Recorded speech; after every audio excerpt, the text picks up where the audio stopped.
Alright, ladies and gentlemen, I'm here on the show doing NFL news. Might do another one later on tonight. But I want to get one done now before I do the Texas and Texas A&M recap tonight.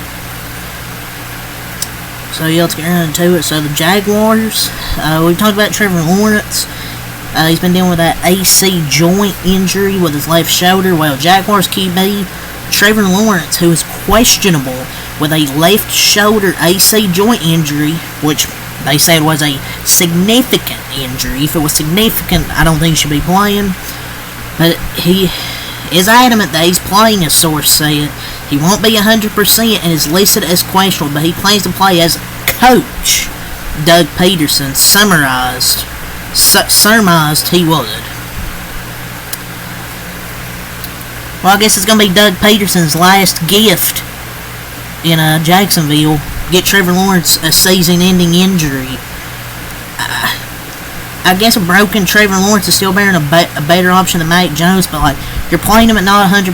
He's your franchise quarterback. You paid him all that money, and if he gets hurt, it's your fault, Doug Peterson. It's your fault, Jacksonville, for rushing him back. He should sit out because they aren't going anywhere. It's not like they're going to the playoffs, mate. So just have him sit out for the year. Like, he's not playing 100%. It just doesn't make sense. It's not like they're going anywhere. It's not like they're going to make freaking playoffs. So, Pandeo face. The New York Jets, they have placed offensive lineman Tyron Smith on injured reserve. How shocking. And activated offensive lineman Xavier Newman off injured reserve. Additionally, they have elevated running back, Kene Nwangwu for the game. Don't even know who that is. But yeah, shocker, Tyron Smith is hurt. He's really good when he's healthy, but man, he gets hurt a lot. So the Wheat Art Commanders are waiving first-round cornerback Emmanuel Forbes. Man, as his time as Washington is done. Man, I thought Emmanuel Forbes would be a good corner out of Mississippi State, but he was just a complete bust, complete first-round pick bust for them. Not even 2 years there, man. They passed on Christian Gonzalez for Emmanuel Forbes. I don't know why they passed on him, man. And he's really good. People look at, PFF grade. But his stats, he's allowed a 40% completion rate, 5.3 yards per target, 320 yards this whole season in 12 games, 60 targets, only 24 receptions. That's why you people shouldn't look at PFF grades to determine if a player's good or not. He's been locked down this season at corner, and 320 yards isn't a lot. 26 yards per game. And he's covering the number one receivers for 90% of the game. He's the 5th most targeted DB, and he only allows like 26 yards a game. But yet people look at PFF stats and think those are credible. I don't know why I went off on that, but I guess just because they drafted Emmanuel Forbes over Christian Gonzalez in 2 years, he's out of the league. Not out of the league, but he's off the Commanders as a former first-round pick. Not every pick's going to work out, but man, they missed on not drafting Christian Gonzalez defensively. Generational fumble. But yeah, he's released. In addition, running back Austin Ekeler goes on to injured reserve. He has a concussion, and he's going to be out at least 4 weeks. Maybe more. So, today's roster moves for the Buffalo Bills. They've elevated tight end Zach Davidson and QB Mike White from the practice squad for Sunday's game versus San Francisco. And they have activated linebacker Matt Milano. Green reserve, Matt Milano, All-Pro. And an injury report downgrade. Dwayne Carter with a wrist was downgraded to out. So they've elevated Mike White, I guess, to be the backup quarterback, possibly. I guess he gets a roster check for being active. They're probably expecting to blow out the 49ers and him probably play at some point. But the Mike White elevation has nothing to do with Josh Allen or his health. I guess it's just to be a backup quarterback, possibly. because Mitch Trubisky's trash, I guess it's just to be the backup. That's basically what it means. So, per Tom Pelissero, the Chargers are placing running back J.J. Dobbins on injured reserve because of the MCL sprain he suffered Monday night, sources say. The comeback player of the year candidate is still only 25, and they want to be cautious. 4 weeks on injured reserve will get him healed up for the stretch run. I hate this for J.J. Dobbins, man. Hate this. Heartbreaking, because every year he gets hurt, man. And he's a really damn good running back when he's healthy. He just can't catch a break. He just can't stay healthy. Hopefully he recovers quick. Will they have a stretch run? I don't know, because he's really important to this offense, and Gus Edwards hasn't been that good this year. But we'll see what happens, though. I could be wrong. But obviously, the Bills obviously activated Pro Bowl linebacker Matt Milano for injured reserve, and he'll play on Sunday against the 49ers for the first time since he tore his biceps, source said. He was a full participant all week and will provide a huge lift. Man, what a healthy Matt Milano already to a good Bills defense. His Bills defense is going to be dangerous, man. This is per Ian Rappaport. Now we scroll down here. Per Darren Urban, the Arizona Cardinals signed running back James Conner to a 2-year contract extension, keeping the heart of their offense in place for the foreseeable future. So a 2-year contract, but it's 2 years, $19 million. They lock him up for the next 2 years. I think it's deserved. I mean, 2 years, $19 million. Not a bad deal. I think it's what, $8 million per season, and they could maybe get a playoff spot this year. And he's done good since leaving Pittsburgh.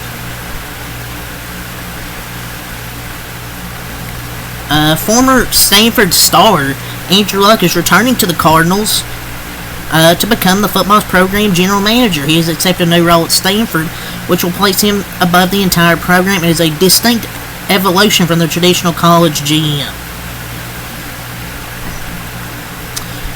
We'll see how he does there with Stanford back at his alma mater.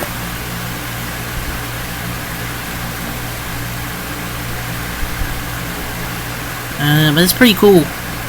Let's keep going through here, see if we have any more things to talk about. The Chiefs clinched a playoff spot yesterday, a last-second thriller. They clinched a playoff spot.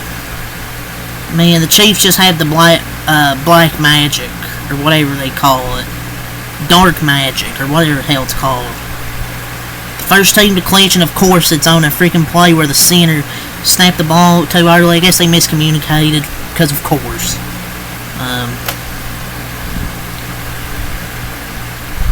So in the injury report for the Commanders, we are Commanders, bum bum bum bum bum.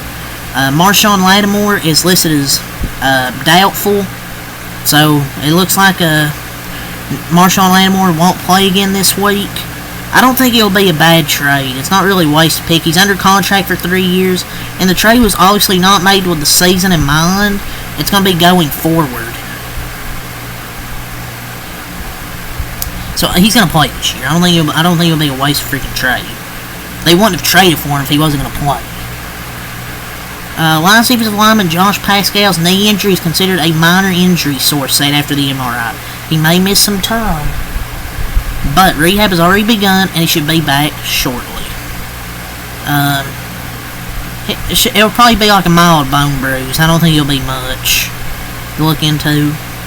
So some more injury updates through here. Jets running back Breece Hall is trending in the right direction per coach Jeff Ulbrich. The Jets as a team aren't trending in the right direction. We talked about the Colts receivers that are out. Their center Tanner Bortolini is out, and Drake London and Darnell Mooney will play Sunday. If I already mentioned that, I apologize. I don't think I did though. The Vikings signed QB Daniel Jones and outside linebacker Gabriel Murphy to the practice squad. Robert Tonyan and Julian Pearl have been released from the practice squad. Yeah, they put Daniel Jones in the practice squad for now. Practice squad, that's the only way he'll get to learn the offense and get reps, so he'll probably be back soon to be the backup. Yeah, that's all for me and Mr. Rappaport here.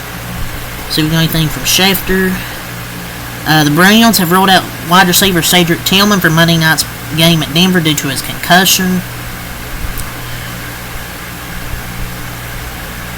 Colts wide receiver Josh Downs is out, but the good news is Alec Pierce is expected to play despite his foot injury and questionable designation. So they're not going to have Josh Downs or I believe Ashton Doolin, but Josh Downs is expected to go. Or excuse me, Alec Pierce is expected to go. The Ravens have placed tight end Choli Kodlar and defensive back Arthur Mollett on injured reserve. So 2 players out for the Ravens in their matchup this week. Bucks downgraded outside linebacker, Joe Tryon Shoyinka to out for Sunday's San Francisco Panthers. Man, hell with these names. Stomp it, stomp it. Go through here, see if anything else to talk about. Yeah, it's a 2-year, $19 million extension for James Conner. Wanted to make it clear.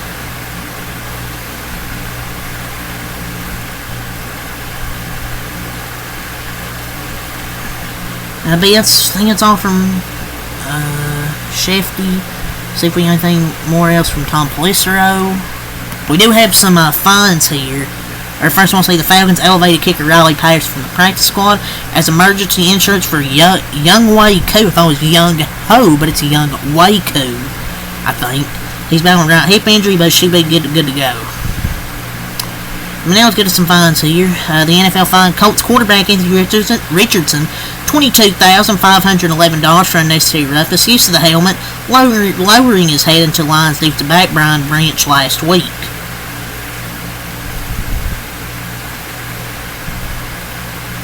I mean, if it was either one of them, I don't know if they should have been fined. I mean, it looked like both guys went head to head, so you could have fined them both. I just don't get fines. Why don't they just throw penalties during the game if they think it is? Instead of just fining. The NFL fined Seahawks cornerback Kobe Bryant $6,594 for unsportsmanlike conduct and obscene gesture. His Marshawn Lynch tribute with a crotch grab on the way into the end zone last week. But Jameson Williams gets fined $20,000. What's the difference? Neither of these guys should get fined. But yeah, NFL will probably put it on their thumbnail to promote it. The NFL fined Browns safety Grant Delpit $11,255 for unsportsmanlike conduct, taunting, snatching Steelers wide receiver George Pickens' mouthpiece last Thursday night. Excuse me. What about the brawl at the end of the game? Where's George Pickens' fine?